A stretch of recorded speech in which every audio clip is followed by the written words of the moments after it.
His parking lot hosts safe parking where 14 to 17 homeless people sleep in their cars and vans every night.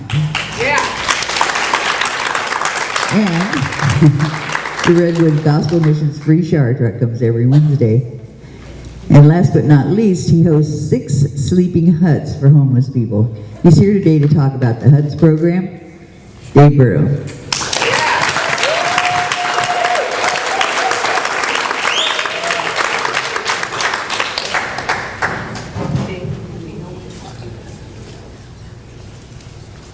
Let me know when you want me to play the video. Yes, I have it.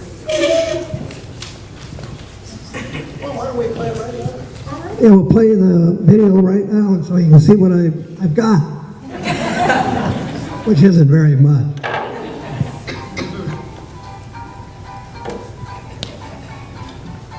This is Adrienne Luby, and when she's working on building the huts out on Stony Point Road a couple years ago.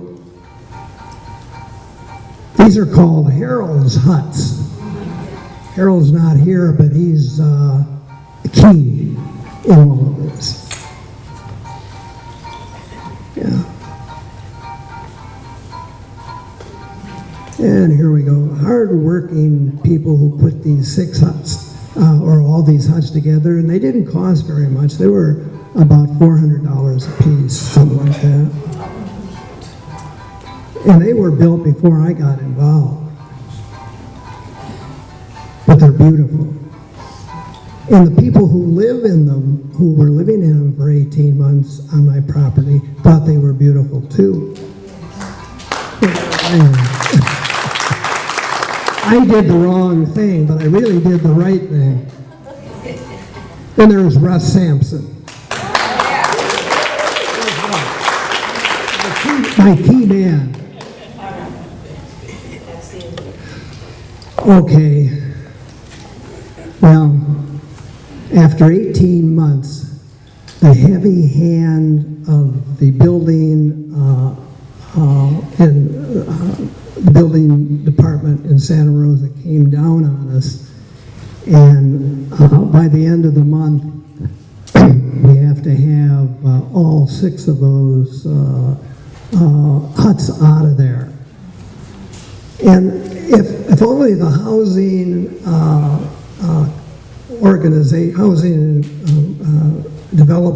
redevelopment agency could have seen how happy and how comforting they made about a dozen people after these last 18 months of allowing them to be there. It wasn't all perfect, but it was continuing to develop. And but they didn't look into what they were looking into the city code.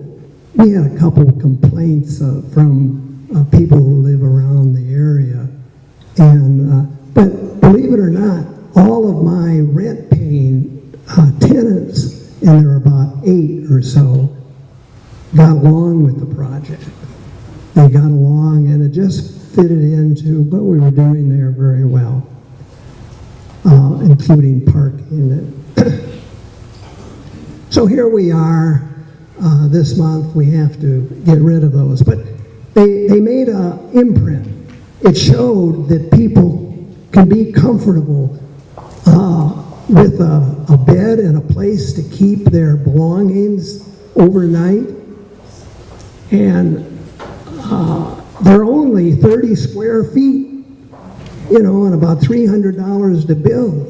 And there was no cost on my property because I supported the electric, the water, and sewage, and trash. It was done.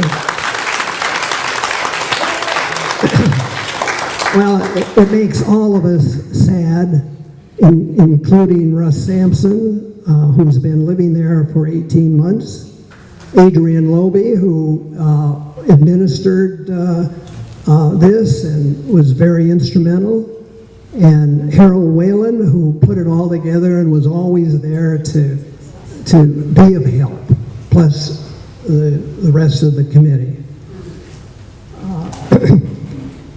I guess what I should say is it was successful.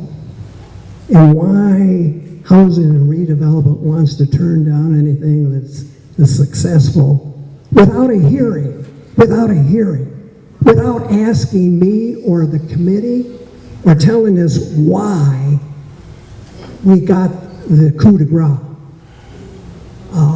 And I had an appointment with David Guggen. I had a redevelopment. And he liked what we were doing, but it didn't meet the codes. So he speaks out of both sides of their mouths. And so I would close with just saying we should do more of this, break the laws, so that laws could be made. And somebody said that, Merlin said that. That was a good phrase, Merlin. Because that's what I did when I put them there. I broke the laws. I didn't ask anybody. It was my property. So, and there was a space for them. Why not? I'm paying the taxes. That's right. But I would ask all of us to be, and ask the city of Santa Rosa or the county of Sonoma for land to do this sort of hot development. We need land first.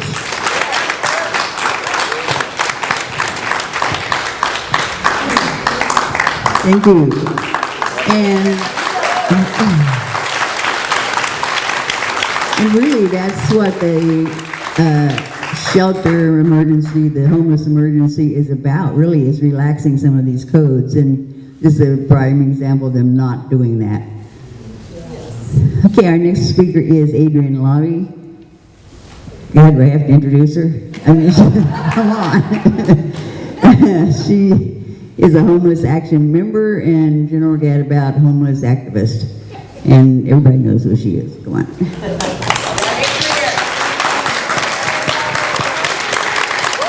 Oh my goodness. Thank you. I was thinking that Dave was going to be a really hard act to follow, but no problem.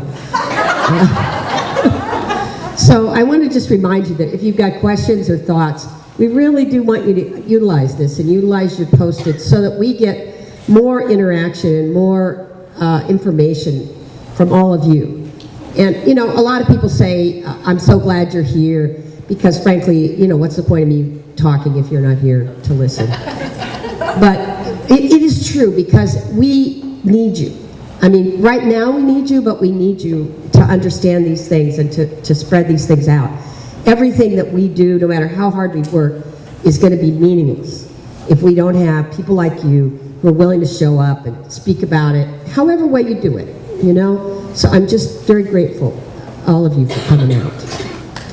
Yeah, give yourself a hand. Yeah. There's a few things I want to say in general before I start my specific topic.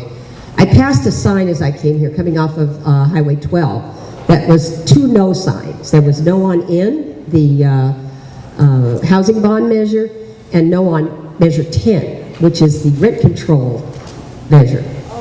And in this case, you need to be a yes on those things. And the reason, of course, I think the housing bond, we talked about that a bit, that's going to build housing. And whatever, it's controversial in some ways, but there is no other way we're going to get a lot of housing built. And we really need to just say yes to that. Measure 10 is a statewide ballot put on by tenants. And it basically takes the demon, evil landlord law called Costa-Hawkins and gets it out of our way. Because now, even if we get a rent control measure in any of the towns in California, Costa-Hawkins limits how many homes it can apply to, makes all kinds of exceptions, and it just balances it on the edge of the landlords much too much. So this is a really big opportunity. Measure 10, yes. Okay. Measure N is over here, and I think, where's Brando? Is he still here? Maybe not. Are there registration things over there for voting? Just check. No. Oh, we failed again. So, yes, Tim, what? Oh, something. We have 10 more days. If you're not registered to vote, please register to vote. I don't need to tell you all how important November is, right? No, I don't. So register to vote. If you're homeless and you don't have an address, register. You can register on a street corner. That is the California law. You do not have to have an address, a physical address where you're living. So just do it. The other thing I want to mention is back there in those black things that are set up back there, there's a display about Sinead, which is the old community hospital, Sutter Hospital property. That was off the table. They sold it to a developer. People in the neighborhood had a lawsuit. It's now back in play. So we brought out our old signs. There are 200,000 square feet of empty buildings right now on that property. We could put every homeless person who isn't in shelter into some kind of shelter this winter. And who can decide that? This Board of Supervisors. Go talk to them. Tell them what a human rights abuse this is, to have all these empty buildings while people are sleeping literally under bushes in the rain. Okay. Yeah. Thank you. Okay. My topic is a small piece of the homeless people, which is 27%. It's not so small. It's more than a quarter. And it is, let's see if I've got that down. Yeah, almost 500 people in Sonoma County. Now, these are the official homeless count census figures they do every January. Those are always an undercount. And I think in this case, it's probably way an undercount, because I think there's a lot of people in the West County who are doing this, and what they are doing is living in their vehicles. So cars, RVs, trailers, etc. So in my mind, these people have shelter. They don't need to go to Sam Jones. They don't need to go to COTS, where there's shelter, where they can live in a dorm room with a whole bunch of other people, because they have a place to stay out of the rain and probably stay warm. What they don't have is legality. So we're going to have a little talk about how Homeless Action and St. Vincent de Paul partnered to give a bunch of people living in their RVs registration. It's not easy to get these folks registered. They're out of registration many years, many of them, so it costs a lot. Their thing doesn't run, they have to run to register. Or they've lost their ID, so they don't have a driver's license, or they need insurance. So it took a lot. And every time we handed someone the ability to register their vehicle, which was great. People were thrilled. But I had to say, you shouldn't have to register this dang thing. This is a house. You're living where you are. You should just be able to live in it. But because it's classified as a vehicle, and because it's on the street, you have to have all these things, or the police will come, tow you away, and you will probably never get that thing back. And you'll be lucky if you get what you had in it, your property, out of the Creams towing yard. So, however, if you're registered, you have to move every 72 hours. So they cleared that camp. That was disgusting and inhumane, but they cleared it. So now there are a lot of people parked here, there. Sometimes the neighbors don't complain. They can be there for a while. Sometimes the neighbors are like, nah, that's my neighborhood. That's what it would happen in my neighborhood. 72 hours, you would have someone knocking on your door, and if you don't move, you're going to get towed. Why? Why do we put people through this kind of stress? It is stressful enough trying to figure out where you're going to get your next meal. If you're living in your car, where's the bathroom going to be that's going to let you use the bathroom, right? Every day is just over-the-top stress, which we know is life-threatening. We know homeless people lose 10 to 15 years of their lifespan compared to people in homes. So, what do we need? We need lots for safe parking. Now, Dave was just here talking about huts, but that's also a safe parking spot, one of the few that's left. And we, Homeless Action is sort of the managerial piece of it. 15, 17 people come in there, they park in their vehicle, the police cannot bother them. they get to sleep overnight. Yeah, thank you. It's so simple. And yeah, they have to leave at 7 in the morning because the business owners come and, you know, they need this parking lot. So it's not simple, but in terms of what I do there, it is really simple. Because these folks are quite capable of dealing with pretty much everything. And Russ, I want you to stand up. Please stand up for me, Russ. Let's have a great report. So Russ is our volunteer manager. Right, well, I'm the manager, I just kind of oversee it, and Dave's still there. Dave's, I mean, he didn't have the property, you know, I mean, it varies, you know, like you say, from 13 to 18 people a night.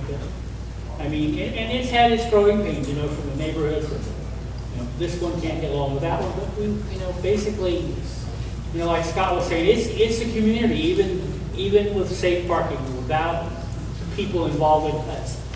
We all worry about each other. Where's so-and-so? Where's she? You know, she's been gone 2 nights. What's going on? And it's like, man, we all pull together for the people who are over there, and it definitely is community, and it works. I mean, it worked. I mean, it's had some growing pains, no doubt, you know, but it definitely works. You know, we've got it down to.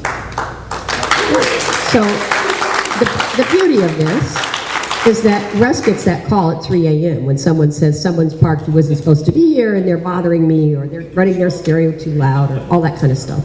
Thank goodness for Russ. But he lives there, and you know, we would like to pay him a stipend for the work he does, but it's an example of what Scott said, of people pulling together. And there are other people like Russ out there, and that's our experience. Like, we should have these safe parking lots all over until everyone living in their car has a place to go at night. Okay. So, one last thing, I want to talk about the RVs. RVs are a little different because we don't actually want people to run those RVs around our streets. You know, that's not ecologically correct. And most of them don't want to do that either. So with RVs, you need a lot where people can stay. And you have a gray water problem. You know, people, the good thing about RVs is they have kitchens, they have bathrooms, right, if they're working. But you need a place to do the gray water. And what we experienced out on Apollo Way and Corporate Center Parkway, where we were out there in that campsite with a lot of RVs, is that people are a little bit unwilling when they're all just parked somewhere. But when they're in a place where they can say, this is ours, we can have a council or a committee group who will decide how it goes. And if that person is leaving syringes all over the place or won't ever pick up one piece of garbage, they can go away. We can enforce that and they will go away. And at that point, those folks will take care of the community. They'll get the trash, they'll get the gray water, they'll do what needs to be done to make it a decent living space, just like any of us would. So that's my pitch. And where are we going to get this land? The county, Sonoma County, as a county, is the biggest landowner in the county. You think they don't have some land that they could do this on? Yes. The city of Santa Rosa has 4,400 individual pieces of property in their property list. I don't know what all this is, but I know there's something there that could be used for these things. There's plenty of property. We just need to make it happen. Thank you. Thank you, Adrian.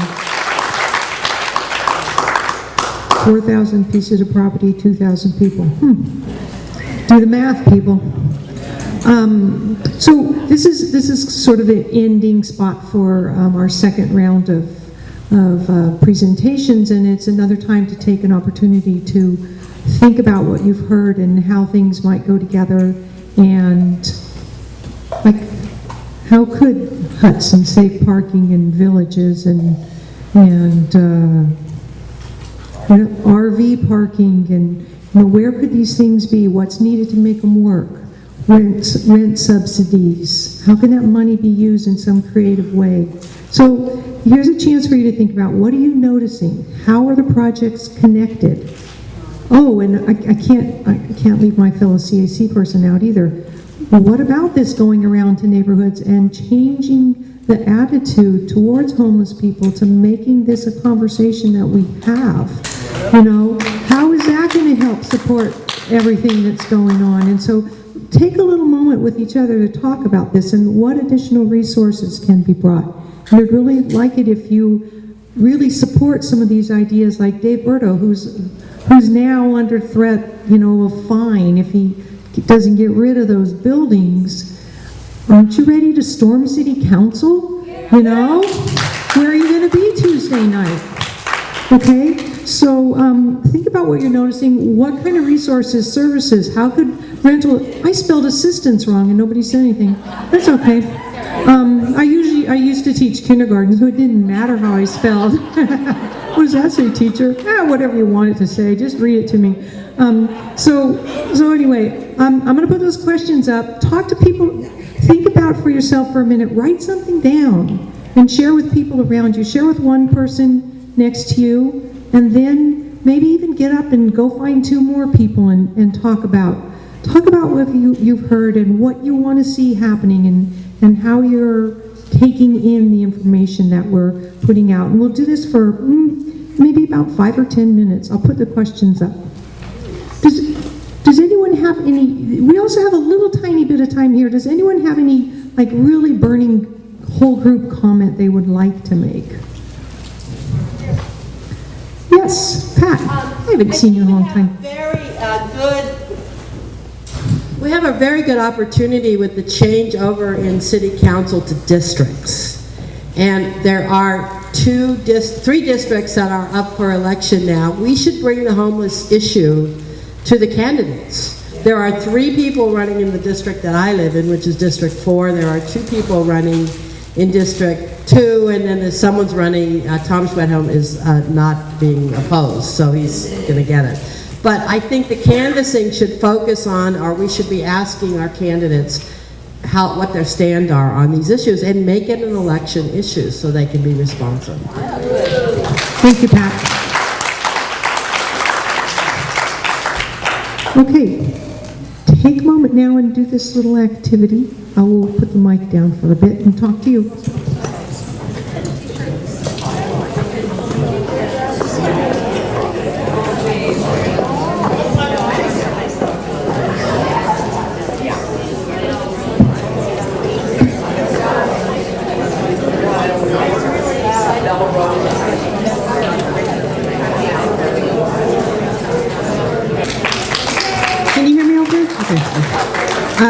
So the program that we're working with, and my partner Anna that is in the back, is California Hope, and it is a program that is for anyone who was impacted by the fires of last year.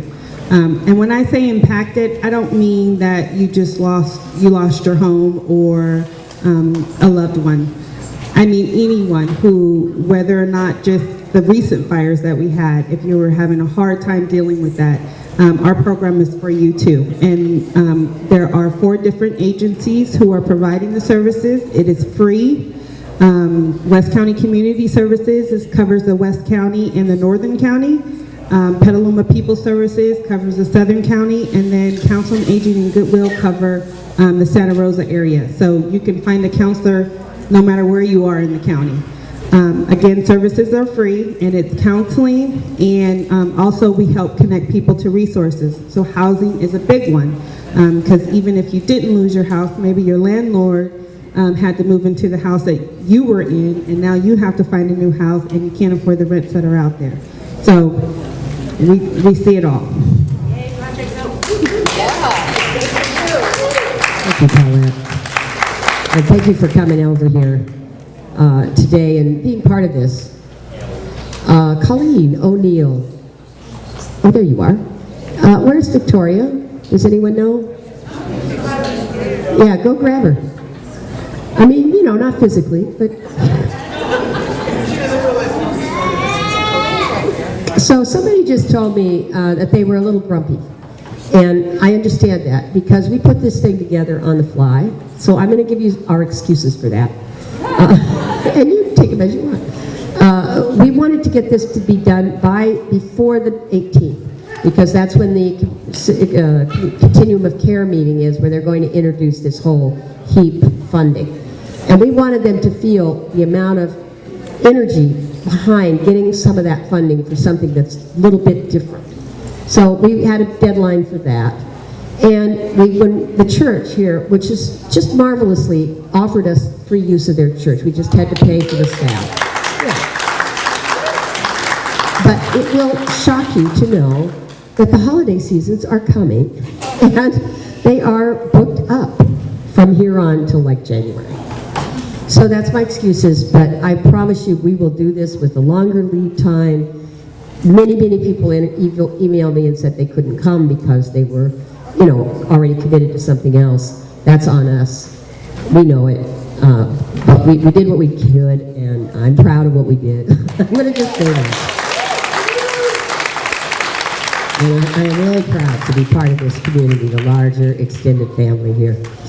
So, next I am going to introduce, yes, Clea. So for folks that couldn't be with us today, is it streaming so that they can see it later maybe? Or? Is it streaming? That's a good question. Does anyone know? No, we didn't, the streaming thing didn't happen. It is being recorded, and it will be, we will send you all links and tell you where you can send it to other people. Oh, that's great. And hopefully in some kind of digestible form. Okay, so now I'm going to introduce Victoria and Colleen. Victoria Yanez has been an attorney for over 30 years. At Legal Aid in San Francisco and Yreka, she represented clients seeking public benefits. She has practiced in the areas of workers' rights, family law, and more recently criminal law, and she's currently a legal volunteer with Homeless Action. Colleen O'Neill is a retired Santa Rosa attorney who formerly ran the Roseland Community Law Office. She's chair of the Board of Trustees for the Arlene Francis Center. Let's hear it for the Arlene Francis Center. Yeah. And she's also a legal volunteer for Homeless Action. So come on up here. Let's hear what you got.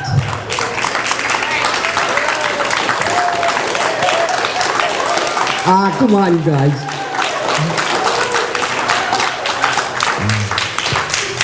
Well, I take that applause for Homeless Action, because without Homeless Action, I don't think we would have ever stood up to the infractions that were being charged on the homeless as part of the city's strategy to dismantle the encampments.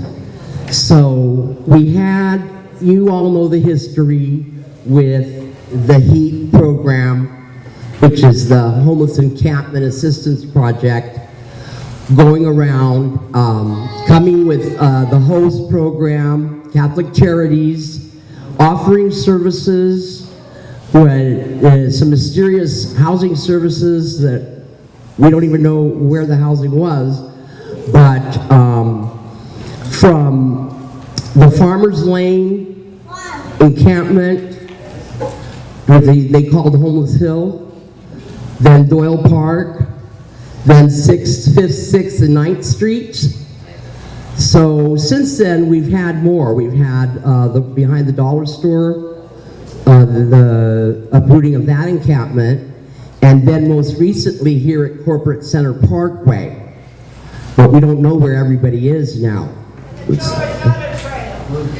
So a lot of them are back on the trail, that's true. And I skipped the Joe Rodata Trail as another evacuation. Now, when the pilot project hit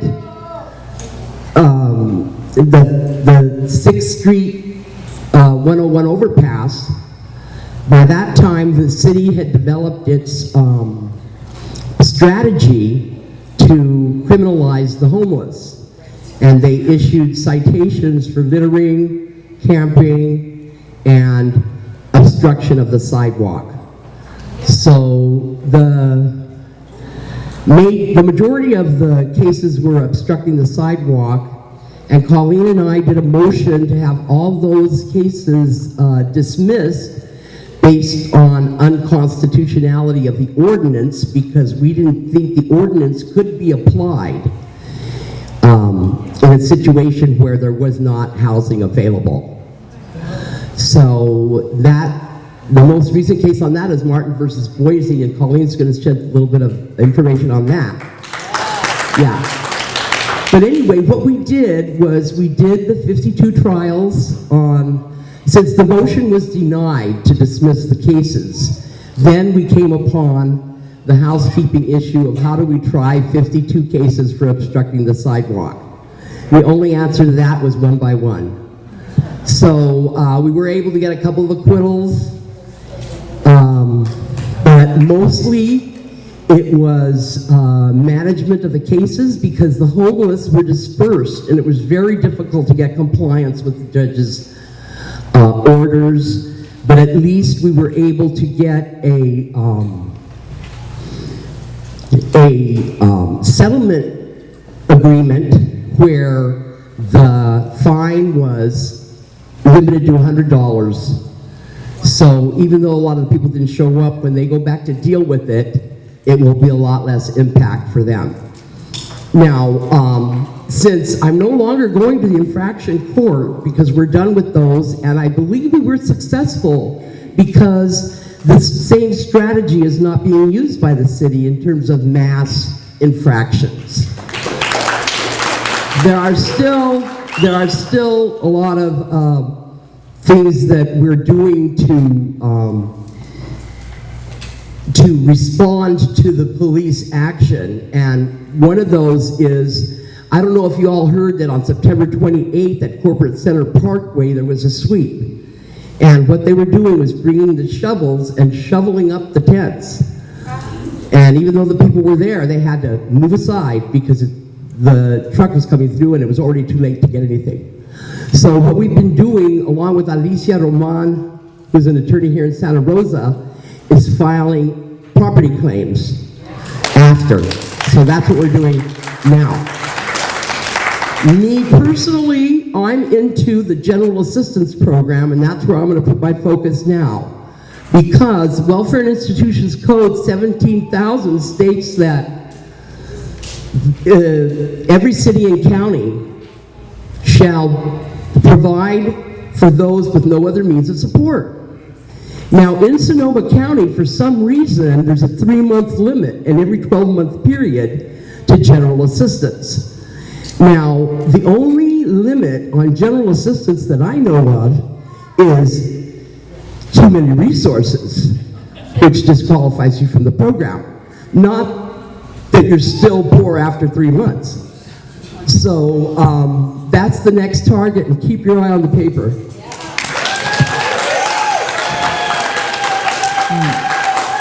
And here's my distinguished co-counsel, Colleen O'Neill. Who is not going to do what Victoria said I was going to do. What I'm going to do is talk a little bit about that process with the court. We did that motion to dismiss, and the judge summarily denied that motion based on basically the fact that he did not believe that there wasn't some place for all those homeless people to live.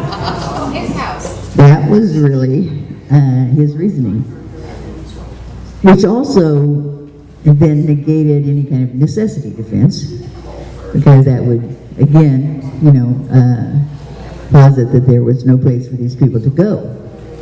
So it was a difficult situation. We were then faced with trying to try these cases on the facts. And that being, were they in fact obstructing the sidewalk or the streets?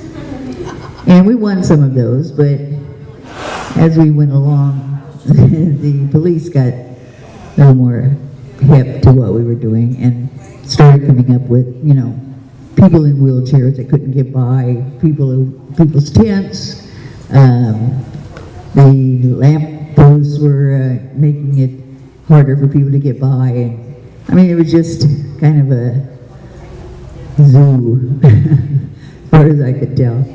And besides that, yes, we worked out settlements that were a definite improvement over what they would have been otherwise. But as an example, we lowered the fines, but the cases would be dismissed if people would, one, do community service, which for homeless people is not that easy. You have to go down to the the office and sign up and then go do the work, and it costs money to sign up.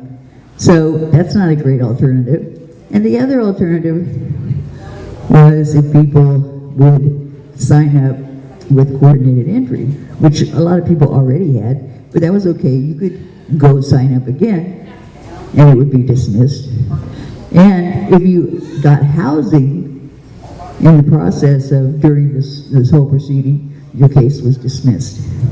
So if there's any doubt in anyone's mind about whether or not being homeless is criminal, let me tell you, it is in this county. That's basically what came out of this little exercise that we had.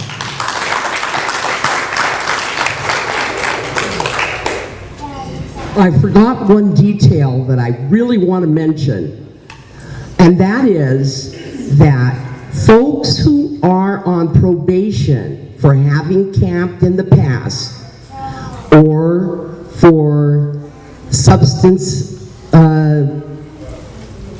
or paraphernalia, these are the common things that homeless people are charged with. If there is any violation of any law during the time of their probation, then they are punished for that, and maybe the original charges are brought up again. But the homeless would tell me, no, it's a condition of my probation that I not be homeless. And I couldn't understand it. But what was happening is, every time somebody got an obstruction ticket, littering ticket, camping ticket, it's considered a violation of law in the other criminal court, not the infraction court. So also there was times when police officers were threatening the homeless with taking him in for failure to appear on an infraction, and that does not result in a warrant. So we all have to stay up with what's going on with the police. Might be appropriate. Georgia. You mentioned that the resolution that HRC passed, the first part of it is to immediately, stop criminalization. So people with infractions can be referred by a homeless service agency, and most of them work with us. If you're with an agency that says they're not working with the homeless court, they can call us and we can get them hooked up. I just need to teach them how to use the forms. But the agency that the person is working with refers them to us, and we meet quarterly, and we do work with the volunteer center. The person doesn't have to go to the volunteer center. They're right there at the court with us, and they get assigned community services near where they're staying or in an area that they're interested in professionally. They can change an assignment during that process if they need to. And many homeless people during the 3 years we've been running this court have been able to clear all their citations and fines through doing a fairly small amount of community service, and many of the older cases are completely dismissed. So that's why we work with, that's why we do this, and we work with many of you in the community who are involved in agencies. And if a homeless person is out there and they want to go to the court, they can just go to one of the agencies and say, I want to go to homeless court. They have to be with the agency long enough for the agency to certify that what they write down on their application is correct. But once they're there, they can clear this up. So it's another avenue to help folks. Yeah. Thank you very much, Georgia.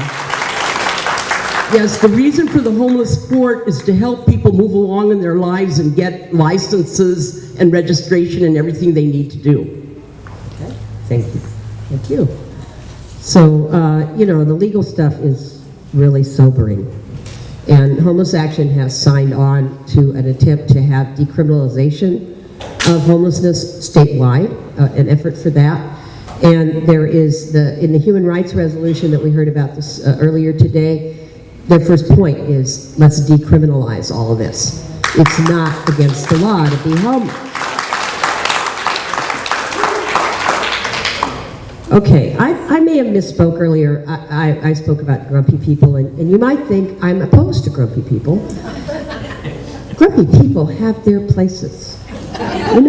They keep us honest. They keep us moving forward. They show us what's wrong with us, and frankly, I need that. So, if you're feeling grumpy, please come. If you're feeling quiet and shy, if you're feeling thoughtful and calm, if you're feeling angry and righteous. All of this is our community. And really, we need to welcome everyone, because it's everyone that's going to make this right. So I looked at big questions, and I just want to say, if you had a question for a specific person who spoke, please give us your name and phone number. You can do it to me privately if you want to, but like, for instance, one question is addressed to Amy Appleton, who runs SHARE, and I think Amy's here, but other people are not here when they gave their presentation. So we want to be sure you get your comment answered, and please write your question down, and write it down and put it up there. One person had an idea that I just want to mention because it's for all of us. Community members and neighbors complain to the city council and the supervisors. This is happening in my neighborhood, these homeless people, blah, blah, blah, blah. That is the biggest problem we have in terms of letting people be alone, just leaving them alone. But this person says, we can also complain. We can complain about the need to provide safe parking in tiny houses and huts. So let's complain. Let's get into being grumpy with the powers that. All right. Break the law. Oh my God. We're going to go home today and they're going to say, well, this was a conference about breaking the law. All right. Our next speaker, Kalia Musiter, is of the nonprofit Living Bridges, which provides peer advocacy and system navigation to individuals in many of our county's most vulnerable populations, including people who are chronically homeless due to complex disabilities. She helps her clients connect sustainably to all the needed resources, including housing, and that allows these valued neighbors to return to safety. Kalia Musiter.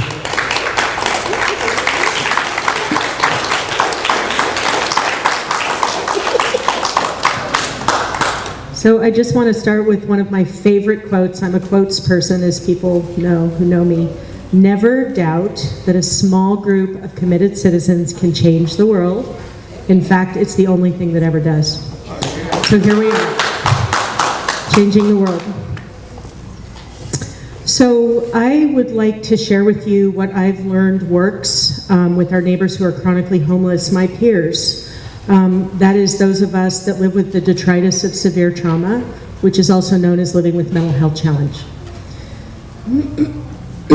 So I'm sharing with you what I've learned about the people who I serve, who are, for agency folk, people with very high VI and VI SPDAT scores, right?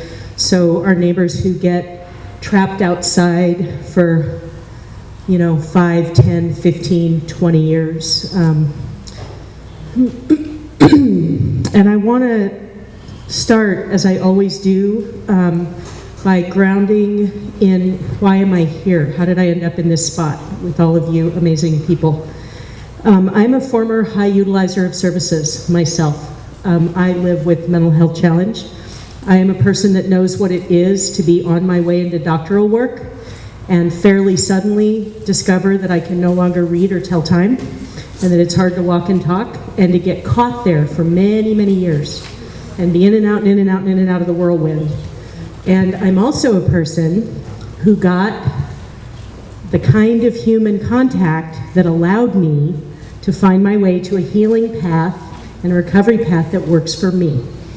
And so the privilege of survival is huge. I'm actually not supposed to be alive. I was on the mental health board for 3 years until recently, and we learned at the July meeting in Guerneville that in that tiny little teacup town, 12 chronically homeless community members died last year. So that's probably like the highest per capita death rate in the country, right? And guess what their average age was? My age. So gratitude is a verb.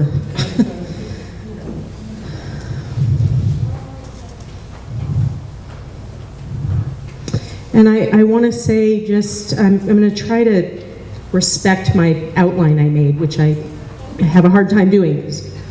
It's so easy to digress in the passion of this work with these treasured neighbors.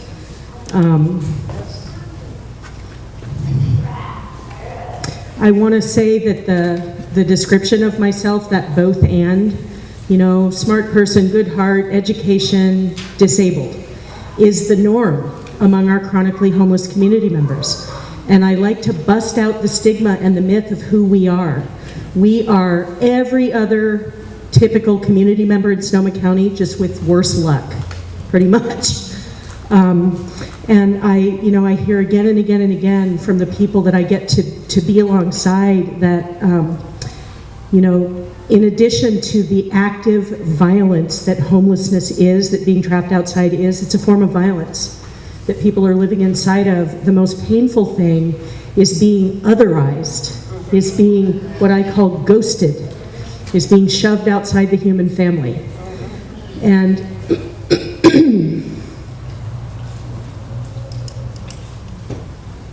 and I want to say this to give hope to everybody in the room. So providers, neighbors, community members, leaders, that I have the cool privilege of being able to serve from a ground of shared lived experience, but I like to locate the common experience at the heart of this in vulnerability. And so that is a universal human experience. What that means is that even a person who has been generationally well-resourced all their lives, there's not a human being alive who can't locate inside themselves the exquisite pain of loss and grief and some form of trauma. And that means we're all qualified to help our neighbors.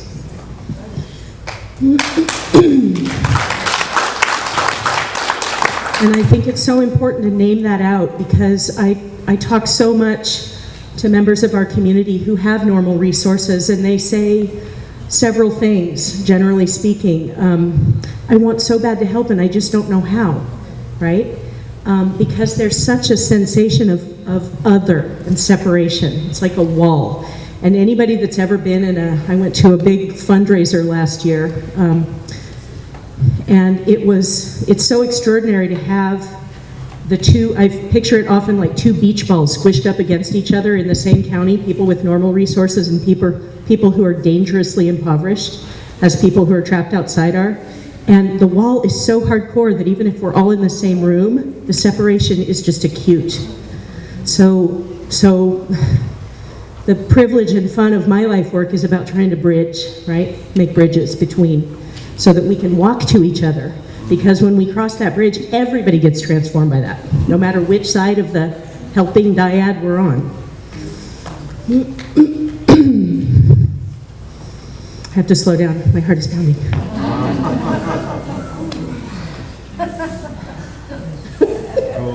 I thought of this when I was like making my outline and like getting all prayed up to come and stand up here. That actually for me it's a victory that I feel nervous, because it means I'm in here, right? I'm more integrated, right? So I am nervous because I have so much respect for the people in this room, and I have such an earnest desire to be useful to our neighbors who are in this very catastrophic vulnerability. So I want to talk about, and I better get help. Where am I with time? I suck at time. Can you help me? Yeah, 6.5. I'll give you a 2-minute flash. Okay, good. So I've used up 6.5? Okay, whew, all right. So for me, I work throughout the stakeholder systems in every part of in all the areas of the systems where our people end up, right? So the mental health side, the medical side, the forensic side, at the jail, human services side, HUD, Social Security, and that system is a labyrinth filled with catch-22s. And even a psych-typical person with normal resources cannot navigate that system by themselves, straight up. One of my favorite anecdotes is of a friend of mine who once, to prove this point, put 12 state senators in a white van and took them to a Medi-Cal office and turned them loose. And said, okay, you guys, get your Medi-Cal hooked up. And they couldn't do it. Yeah, right? So we expect people who are underwater in active trauma to take the 3 phone numbers we give them and call those by next Tuesday and show back up, right? So I want to talk about what I call the invisible elephant in the middle of services, resource centers, and the structures and policies and programs that hopefully we're all going to develop together to help our neighbors get inside in the next couple of years. And it is the unattended thing. It is the human contact. And can I borrow you? It's really small. It's right here. Yeah, it's little, right? It's right here. And we forget that. And so we're going to get all these swanky bucks, and we're going to bring all our love and smartness and heart to it. But if we don't pay attention to making the quality of the human contact at every single node of contact, trauma and resiliency informed and attuned, we will make a set of tools that me and my people don't even have hands for. And that's what happens again and again. And it's not for lack of care or lack of expertise. There is so much genius in this room and so much love. It's that there's a gulf between licensure and lived experience. And the way to bridge that gulf is to get training from people with lived experience, right? And so that's part of what I get to do in the community. I'm one of about, I think there are about 60. One of my peer colleagues is here in the room. There are about 60 mental health peers that work in this county right now. 2 minutes, okay, thank you. So I think, oh my God, I have so much rich and juicy stuff I want to bring to you guys, but what's really going to be helpful? That's really all that matters. I think I want to talk about why it's so important that every point of human contact be trauma resiliency informed, and that can be trained for, by the way. So we can solve it in two ways. We can have a peer advocate at the shoulder of our most vulnerable people, winding through the systems. That's what I do every day.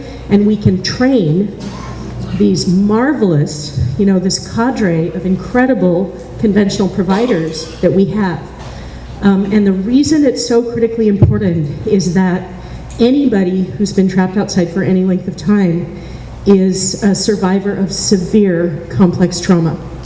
Even if they didn't have underlying trauma, which they all do, we all do. And I want to be respectful, by the way. I've only been what I like to call wimpy homeless, which is like couches and garages and weird buildings. I've never been on the sidewalk. And I want to give all respect and love to people that are trapped outside right this minute, right? We're all going to go home, and 4,000 people are going to be sleeping under a bush tonight. And because of that, the enormity of the presence of trauma in the lives of our people, that's how people get trapped outside. It's the beating heart of the complexity of it, is that the core of trauma is the loss of connection, right? The loss of human connection, the loss of connection to the self and the loss of connection to other, and the anguish of that and the grief of that is so hot that if I come to your, 30 seconds, if I come to your desk for help and you're not trained in what I call trauma resiliency informed relating, no matter how kind and smart and well-credentialed you are, I've got to put the mic down because I got to talk with my hands. What I'm going to experience is this, right? I'm not going to have human contact in that moment where I'm approaching with need that is about probably my survival. And that moment of being missed in all the different settings that our people have to try to function in, to get help, to get housed, to get safe, is so painful that the people I serve would rather be cold and outside, even wet, than have the pain of that moment. I'm getting the Gong Show hook. Thank you. Thank you so much. So it is so, I'm so thankful to have had the moment to name that out, because it's one of the gulfs between being, psych-typical and normally resourced and having the kind of lived experience of being trapped, squished up against death for a really long time. That is something I've lived through. Is that if you haven't had that experience, you don't feel it in that same way. When you go to your doctor's office and your doctor's exhausted and slammed and can't quite get with you, you go home and make dinner. We don't. we can't. So the passion of my work in all that we're going to create with all this funding is to bring that trauma resiliency informed way of relating into every single thing we do so that our people can actually make use of it. Thanks.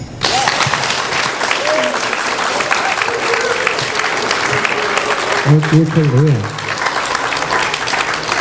Leah often says she wants an army of people like herself, and I want